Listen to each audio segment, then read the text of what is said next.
Hoy continuamos con la serie que empezamos hace 2 semanas, Cómo ser iglesia en, y que ya en el primer domingo de la serie Jaume Llena se centró en la esfera de cómo ser iglesia en la sociedad. La semana pasada Pedro San Jaime se centró en el área de la familia y hoy vamos a estar hablando en cómo ser iglesia en el mundo profesional o en el ámbito laboral, como queramos llamarlo. Y antes de empezar me gustaría, a ver si logro que esto vaya, perdón.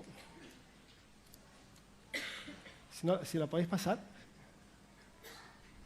Gracias. Solo presentar un recurso que nos pueda ayudar a conocer mucho más sobre cómo ser iglesia en ese ámbito. Se trata de una página web, el nombre es muy sencillo, iglesiaeneltrabajo.org, y está repleto de contenidos, ideas, recursos que como iglesia podemos usar, y no solo como iglesia reunida, sino también como cristianos dispersos donde el Señor nos ponga. Así que todos los recursos que hay ahí son gratuitos y pueden ser una forma de profundizar en lo que hoy vamos a estar hablando. Nos vamos a centrar en un texto que nos va a servir de referencia, un texto que es central en el Nuevo Testamento y que Pablo repite la misma idea en diferentes epístolas. Pero Colosenses capítulo 3, versículos del 23 al 24, si lo podéis poner, por favor.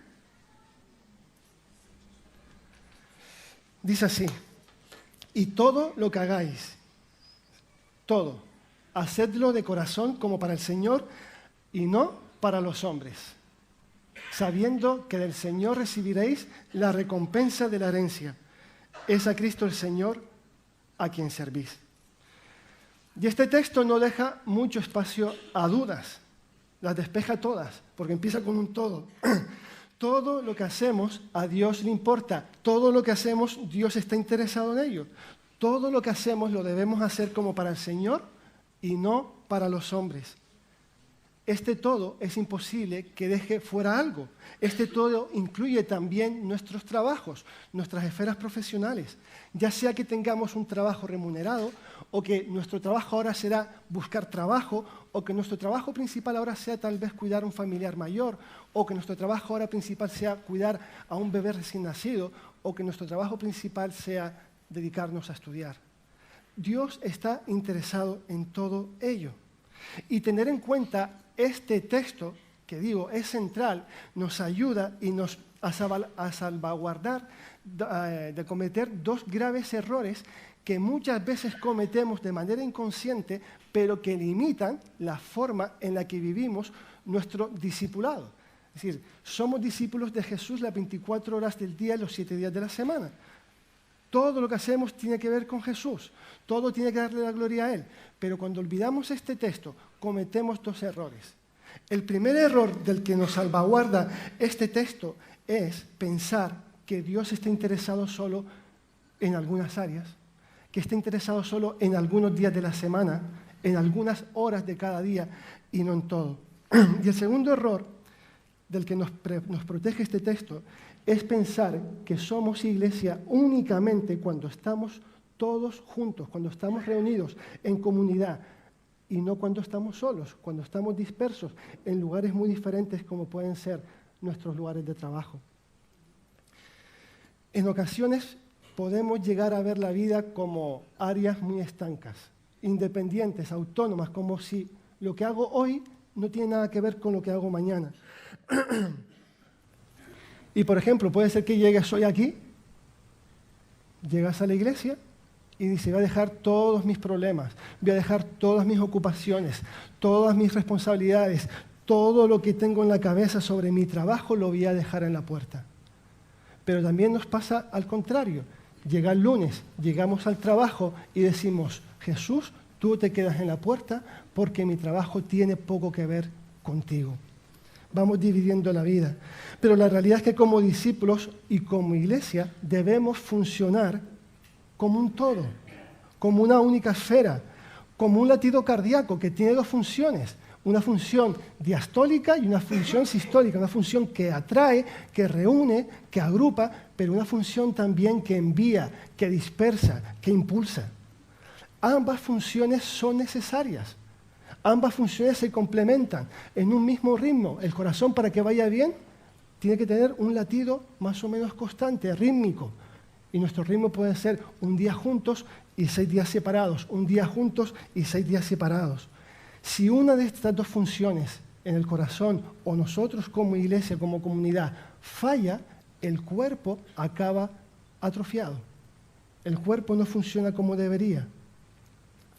Cuando nos juntamos, no debemos dejar las cosas en la puerta. Cuando nos juntamos, debemos traer nuestras vidas completas a la comunidad para adorar, para seguir aprendiendo, para ser renovados, para recibir apoyo, para recibir consejo, para recibir ánimos, para orar unos por otros, para rendirnos cuenta.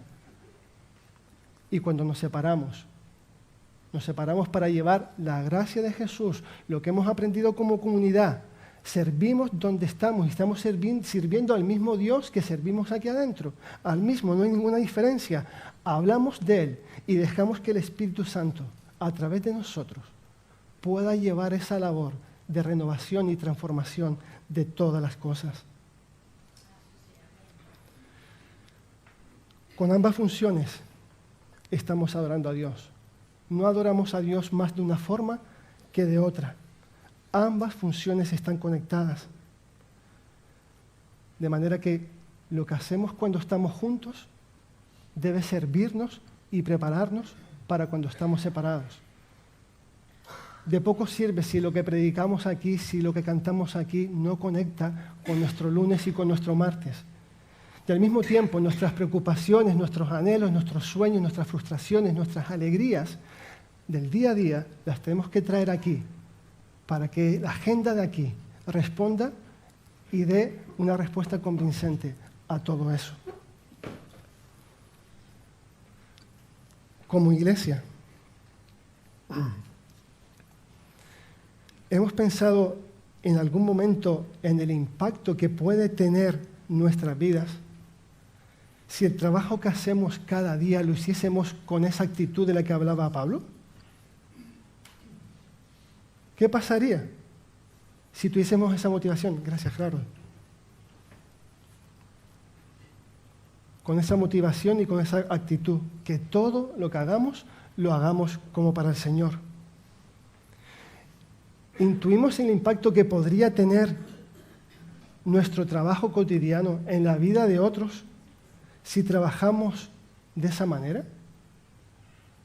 Pongamos que cada semana dedicamos entre 40 y 50 horas a nuestros trabajos, a pasar tiempo con nuestros compañeros, con nuestros clientes, con nuestros pacientes, con nuestros alumnos, con nuestros proveedores. Esto al final del año supone más de 2.000 horas de posible influencia cristiana. Al final de tu vida laboral supone más de 80.000 horas de vida de influencia cristiana. Y si esas 80.000 horas de cada vida laboral que puede haber aquí, la multiplicamos, digamos, por 150 trabajadores, que por decir un número que somos hoy aquí, da más de 12 millones de horas de influencia cristiana. Creo que son cifras que nos deben hacer pensar. Son solo cifras. Pero si aprovechamos esas horas, posiblemente el impacto que la Iglesia tenga sea muchísimo mayor que el que ahora tiene. Si somos capaces de preparar y enviar a esa fuerza misionera a sus lugares de misión, tal vez estaremos viendo otras cosas en nuestros lugares de trabajo, en nuestros gobiernos, en nuestros ayuntamientos y en nuestras ciudades. Valiéndonos del marco de las 4 Ps, las 4 Ps de Alan Hirsch que Dani introdujo hace unas semanas y cada domingo habló de una de ellas en la serie anterior. Presencia, participación, pasión y proclamación. Vamos a seguir con ese esquema, por no introducir nada nuevo, y vamos a intentar ver algunas ideas aplicadas al contexto laboral, a cómo ser iglesia en el ámbito profesional. La primera P es presencia. Y presencia tiene que ver con estar presentes, pero no solamente físicamente, sino también a nivel emocional y espiritual, es decir, estar implicados en donde estamos. Debemos ver nuestros trabajos como los lugares en los que el Señor nos ha puesto para ser sus embajadores, que es como nos llama. En cualquier oficina, en cualquier despacho, en cualquier centro de salud que haya un cristiano, allí hay una embajada, nos guste o no. Somos representantes de Jesús, no vamos por nuestra propia cuenta y riesgo, sino que Él nos ha puesto ahí. Fijaos si nuestro lugar de trabajo es lugar de misión, que posiblemente seamos los únicos cristianos que estemos ahí. Posiblemente no haya nada más de luz ni nada más de sal, que solo la luz y la sal que tú tienes. Si Dios te ha puesto ahí, Él te va a usar. Si Él te ha puesto ahí, te va a capacitar. Y te puedes sentir muy insignificante, te puedes sentir un inútil, un inepto, pero en las manos de Dios no lo eres. Y Dios está especializado en trabajar con ineptos y trabajar siempre con minorías. Y si no, podemos recordar dos ejemplos de trabajadores que encontramos en la Biblia. El profeta Daniel, junto con sus 3 amigos, Sadrach, Mesach y Abednego, 4 jóvenes expatriados en la nación más importante del mundo en aquel momento, Babilonia, y la pusieron patas arriba. José llegó a Egipto como un esclavo y terminó siendo una especie de primer ministro y, entre otras cosas, tuvo que liderar el llevar al mayor imperio de ese momento a través de una hambruna que duró 7 años, que asoló la tierra, y la lideró José. La sal y la luz que Dios había puesto en Egipto. La sal y la luz que Dios había puesto en Babilonia. Nuestros trabajos nos permiten desarrollar relaciones profundas, significativas, y nos permiten aportar a la vida de otros, pero también que nos aporten. ¿Por qué? Por el simple hecho de pasar tantas horas y compartir tantas experiencias en un mismo lugar y con un mismo círculo de personas, por el simple hecho de estar presentes. Y esas horas las podemos aprovechar tanto los espacios formales, reuniones de equipo, presentación de proyectos, reunión con un cliente, con un proveedor, como también los momentos informales, los tiempos de descanso, la comida, el tiempo del café, el cambio de guardia, de turno. Aprovechar todo eso para mostrarnos interesados por lo que está pasando en la vida de los que nos rodean. Saber qué les está pasando, cómo están. Mostrarnos cercanos, abiertos, humildes, pacificadores. Mostrarnos colaboradores, creíbles, confiables. Eso lo podemos hacer todos los días. El trabajo nos da la oportunidad de desarrollar relaciones saludables, relaciones basadas en la confianza, relaciones auténticas. Pero la realidad del trabajo es que también es donde se dan las relaciones menos saludables que podemos tener, las relaciones más tóxicas que podrían haber, rivalidades entre compañeros. Moving, que sería el equivalente al bullying en los colegios, pues el moving en el ámbito laboral. Jefes tóxicos, falta de competencia, falta de recursos, falta de compromiso por parte de algunos empleados. Cualquier cosa puede convertir nuestra vida en una amargura. Y ahí estamos. No te desentiendas. Busca la manera de cambiar esas cuestiones. Y si no puedes, al menos intenta estar cerca y aliviar la carga de los que se lo están pasando peor. Además, en el trabajo, aparte de poder tener malas relaciones o buenas relaciones, también es el entorno donde como cristianos, como discípulos de Jesús, es donde más presiones y más tentaciones vamos a pasar. Podríamos decir que todos los días estamos decidiendo en un sistema que va en dirección contraria a lo que es nuestro marco de trabajo, nuestro marco de valores y nuestros principios como cristianos. Todos los días posiblemente seamos tentados de alguna forma o padezcamos presión por el hecho de ser cristianos y por cómo decidimos y por cómo trabajamos. 2 cosas que nos pueden ayudar, 2 cosas prácticas que nos pueden ayudar a llevar mejor las presiones, los desafíos y las hostilidades del trabajo.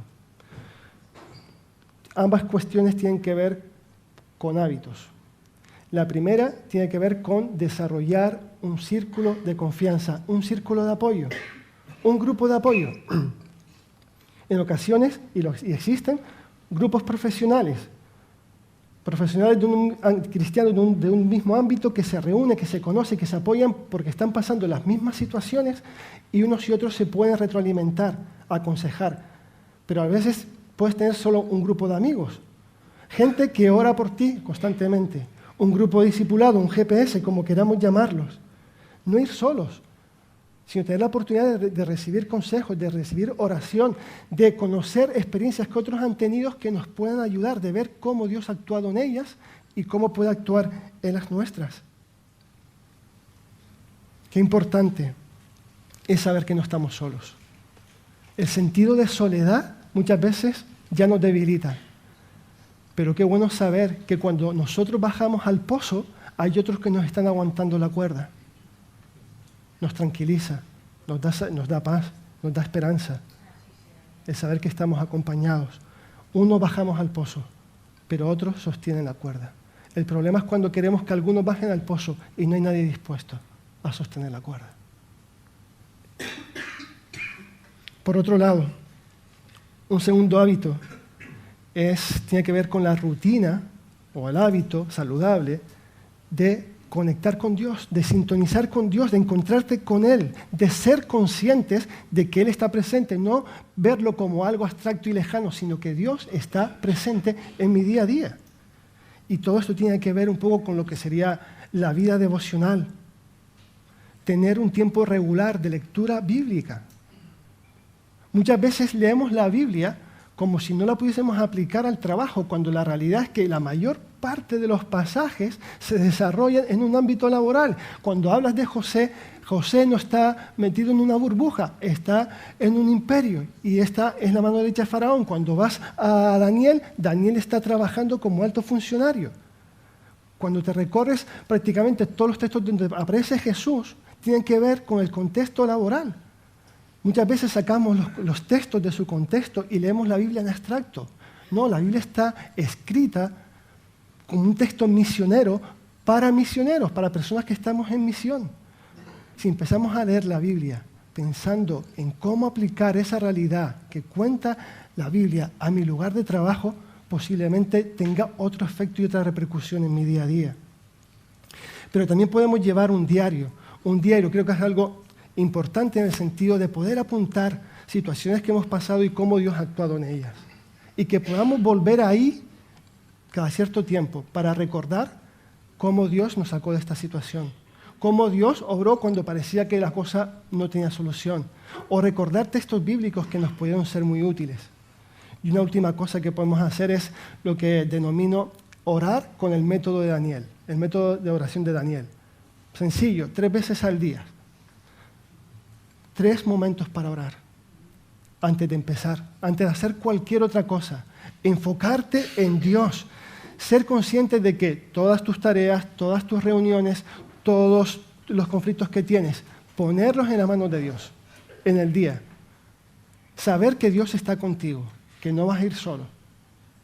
Nos ayuda a afrontar las cosas de otra manera. Otro momento puede ser a mediodía. A lo largo de la mañana, el ajetreo, la ansiedad, las cosas pueden haber ido mal, pueden haber ido bien. Encontrarnos de nuevo con Dios. Saber que Él sigue con nosotros, que no se ha quedado a la puerta, que está con nosotros. Reenfocar lo que queda de día.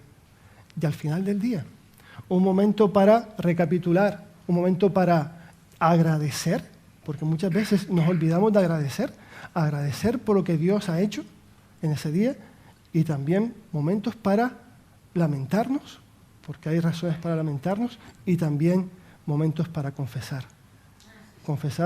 nuestros pecados, confesar nuestras malas decisiones, nuestras malas actitudes, nuestros malos pensamientos. No podemos convertir la vida de fe en nuestros trabajos en un viaje privado y personal. No podemos ir solos.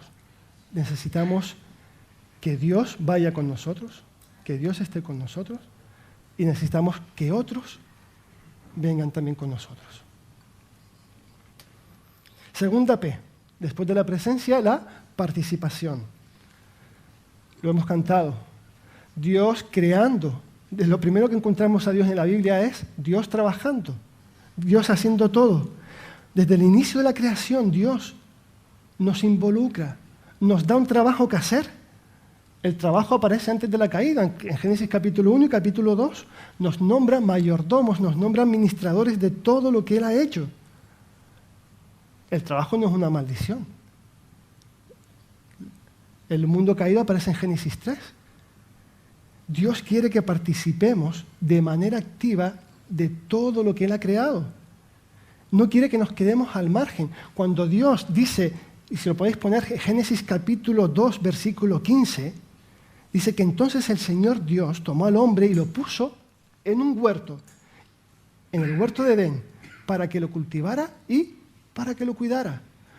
Dios no puso al hombre y a la mujer en el Edén con una hamaca y una sombrilla. Lo puso ahí para que lo cultivara y para que lo cuidara. Un jardín donde todo era bueno, había un trabajo que hacer, había un trabajo que desarrollar. Dios nos llama a involucrarnos, a participar, no que nos quedemos con los brazos cruzados.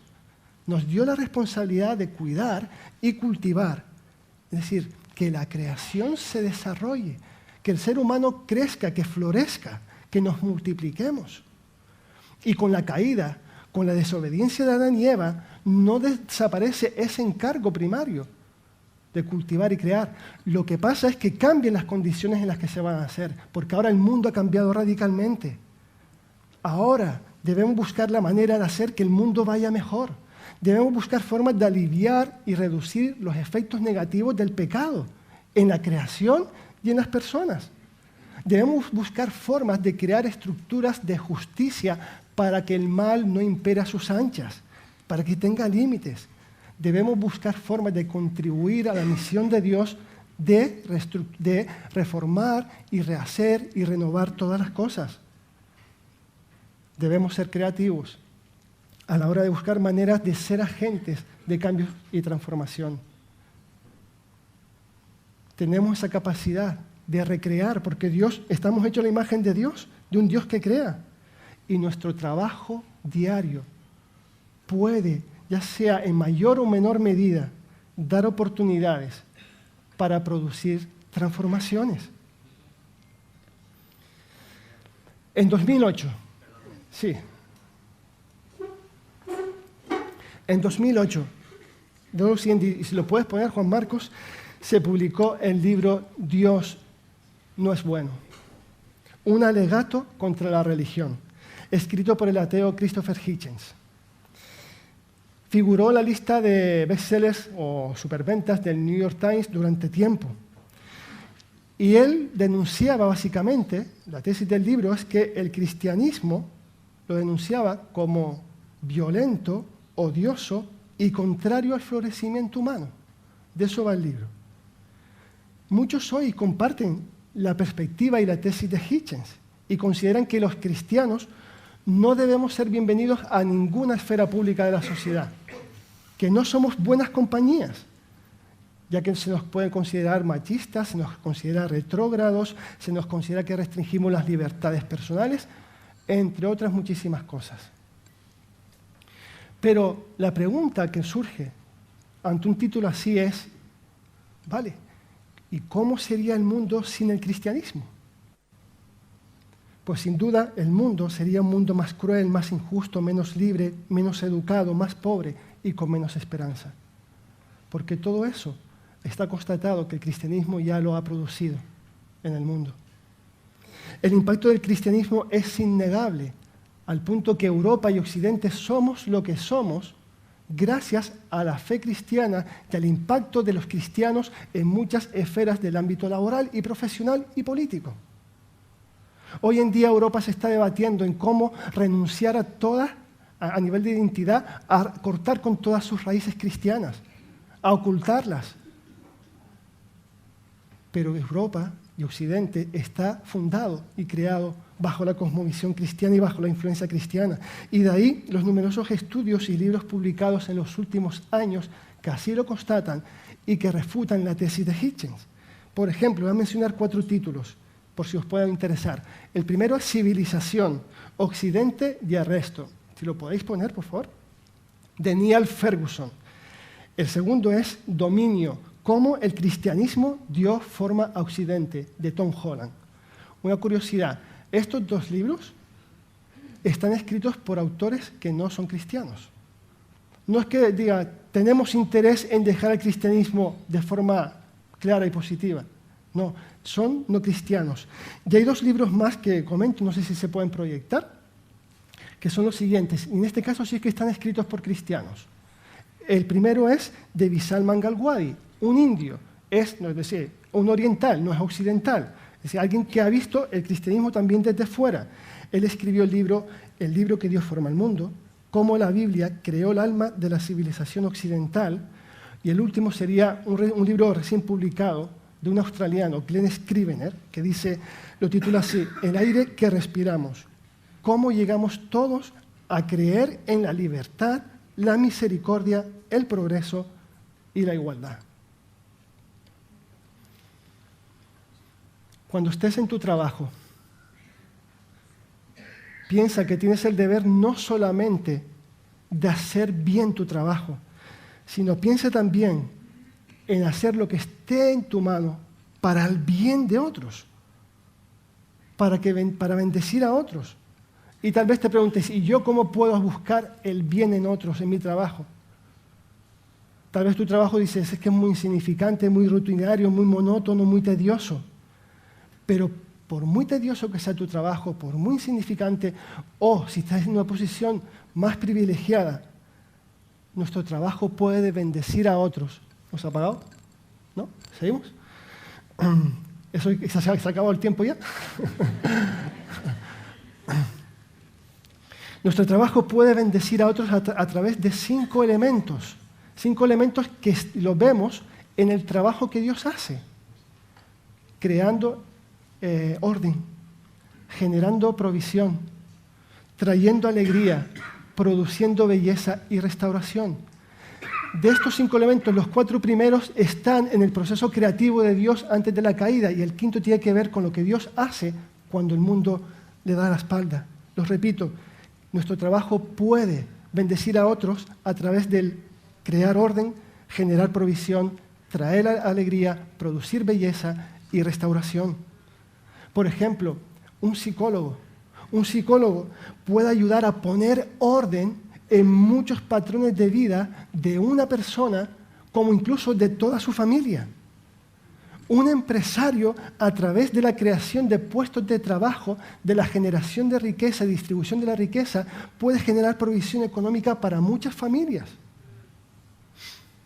Un informático puede traer muchísima alegría diseñando un formulario que nos facilite mucho la declaración de la renta.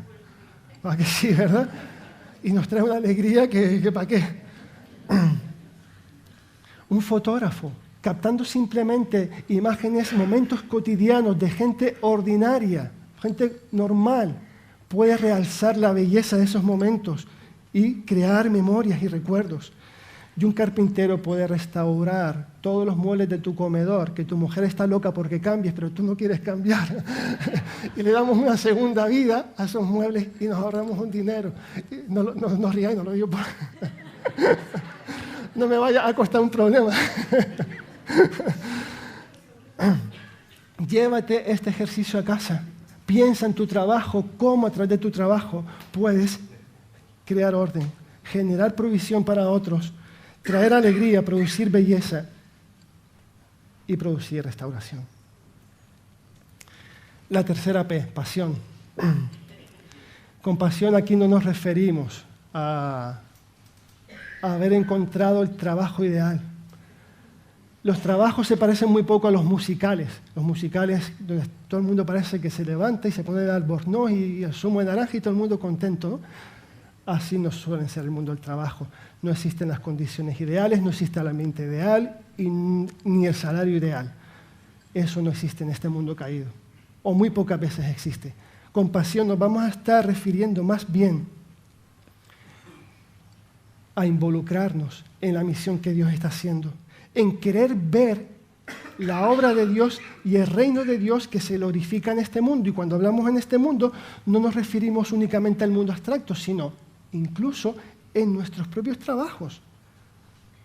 Nuestra pasión debe ser que la voluntad de Dios no solo sea hecha en el cielo, sino también en la tierra, también en mi oficina, también en mi tienda, también en mi despacho y también en mi consulta. Y para ello debemos estar dispuestos a vivir como ciudadanos del reino de Dios, del reino de los cielos, en nuestros lugares de trabajo. Debemos estar dispuestos a ir contracorriente. Debemos vivir fijando límites, líneas rojas que no podemos cruzar. Y de nuevo, en este punto, el profeta Daniel nos puede servir de ayuda. Daniel, al llegar a Babilonia, donde iba a ser formado para luego trabajar en la corte imperial, dice el versículo 8 del capítulo 1, nada más empezar el libro de Daniel, que Daniel se propuso en su corazón no contaminarse. Daniel era consciente de a quién servía en Babilonia y por eso pone límites. Daniel se propuso no contaminarse. Él no iba a servir en última instancia al rey Nabucodonosor. Él no iba a servir en última instancia al rey Darío y él no iba a servir en última instancia al rey Ciro, sino que él, a través de su trabajo en la corte de Babilonia bajo 3 reyes, estaba sirviendo a Dios. En la práctica, esto supone lo que Pablo decía en Colosenses capítulo 3, versículo 23, hacer todo para la gloria de Dios. No para nuestra propia gloria ni para la gloria de cualquier otro.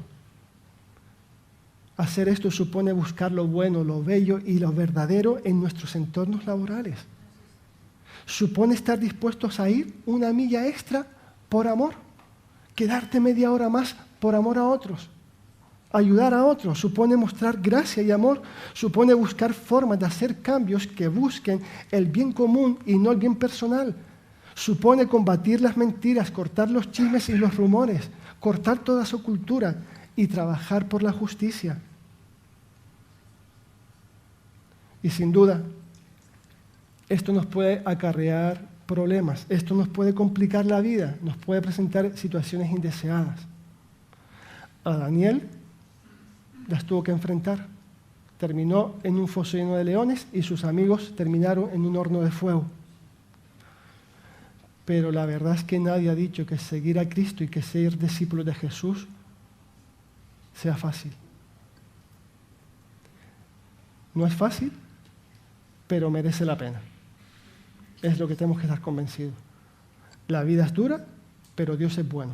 Son cosas diferentes. La última P, la cuarta, proclamación.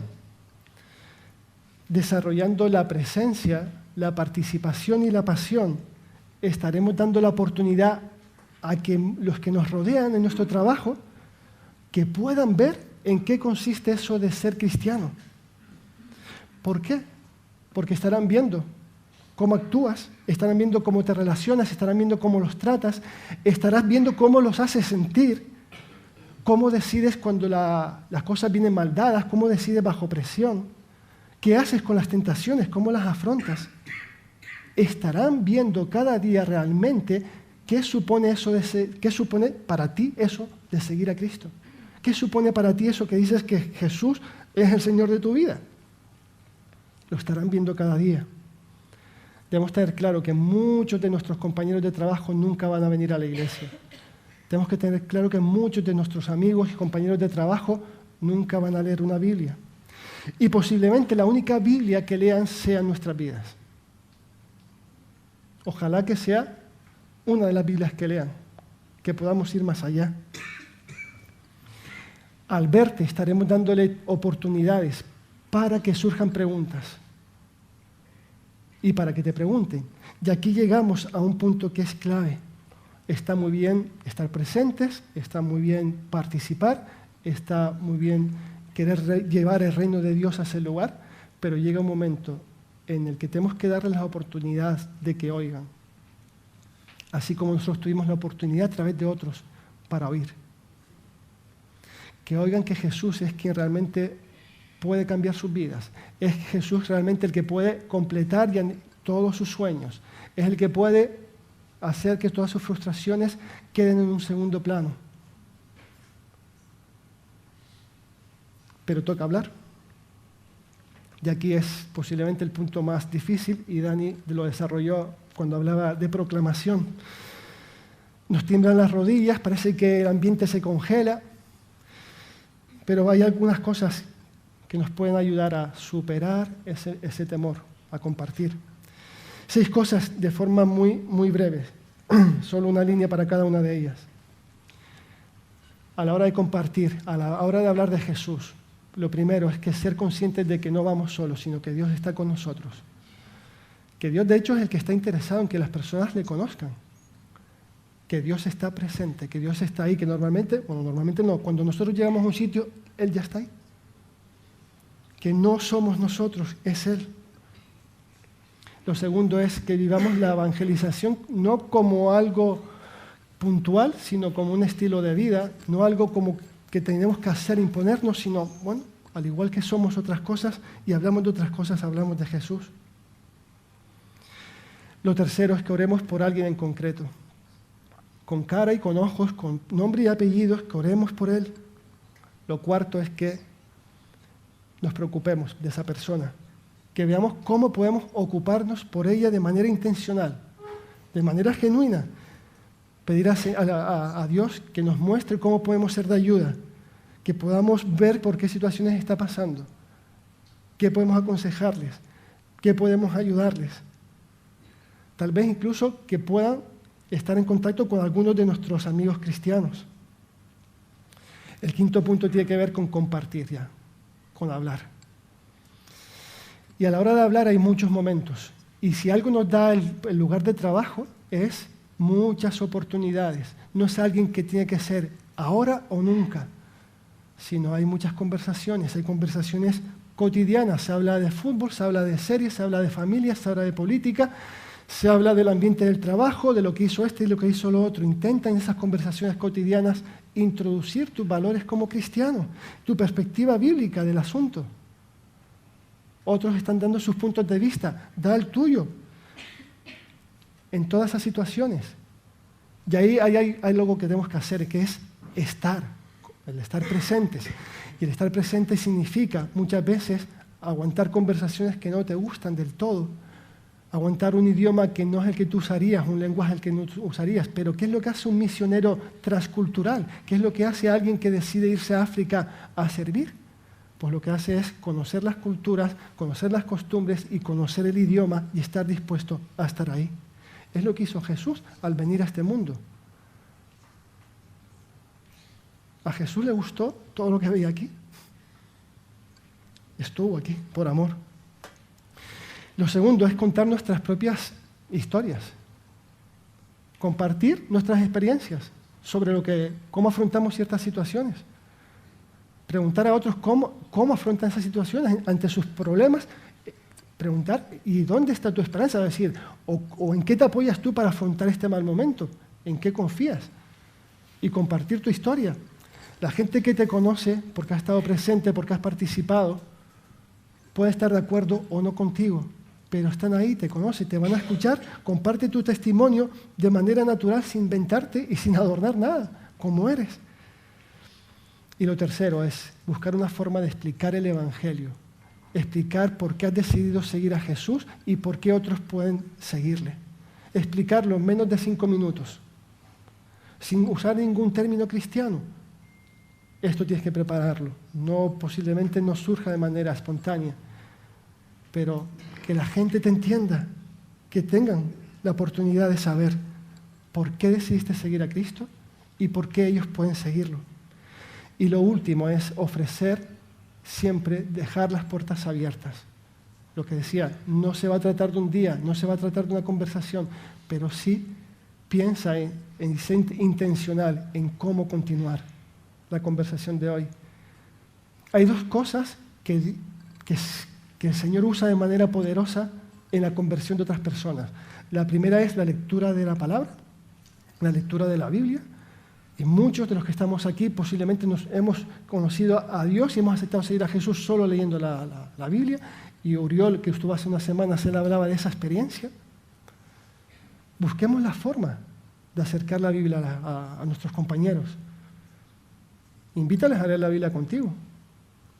Y si no estás en ese punto, tal vez puedes empezar compartiendo solo algunos versículos sobre experiencias o conversaciones que habéis tenido.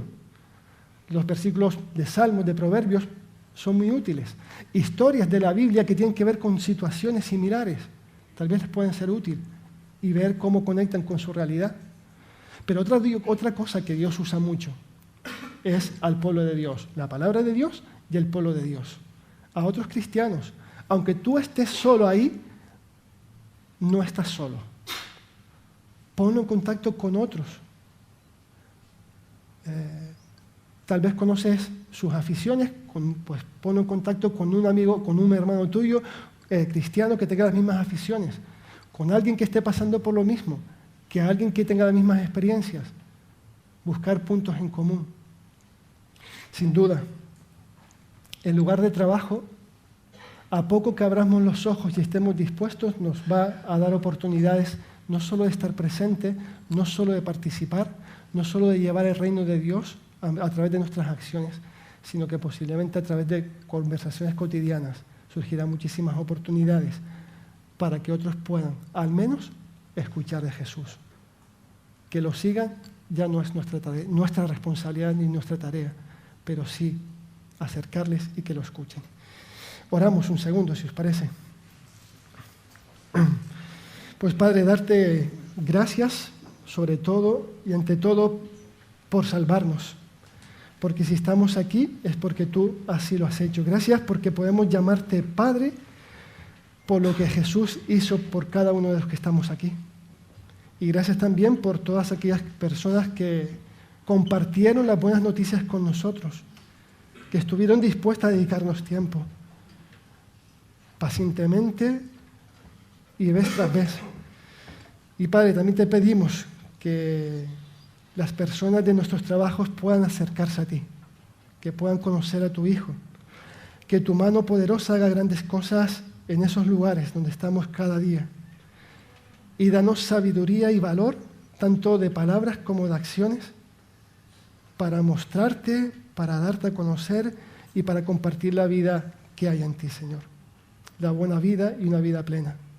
En tu nombre. Amén.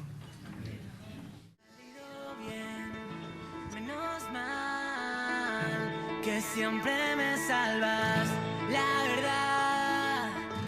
No sé qué me ves, no es normal. Me tienes en gracia y ya sé que lo sabes, pero igual. Déjame cantártelo nada más. Que tú eres el amor de mi vida. Llegaste, pusiste todo patas arriba. Como tú me miras, te juro que me alucina. Tú eres el amor de mi vida y ahora yo quiero que cuando me mires sonrías. Tu mano cerquita en la mía. Tú eres el amor de mi vida.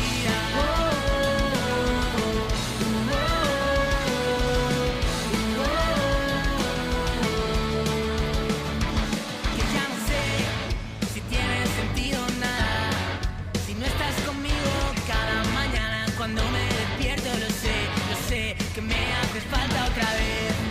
Me emociono si me llamas, te escucho cuando me hablas y quiero que nunca lo dejes de hacer, lo dejes de hacer. Y es que todo lo de antes ahora a mí ya no me llena. En la casa de mi padre estoy rodeado de cosas buenas. No te cambio por nada, vale más la pena. Con dinero, sin dinero, a tu lado yo me quedo. Tú eres el amor de mi vida, llegaste, pusiste todo patas arriba. Como tú me miras, te juro que me alucinas.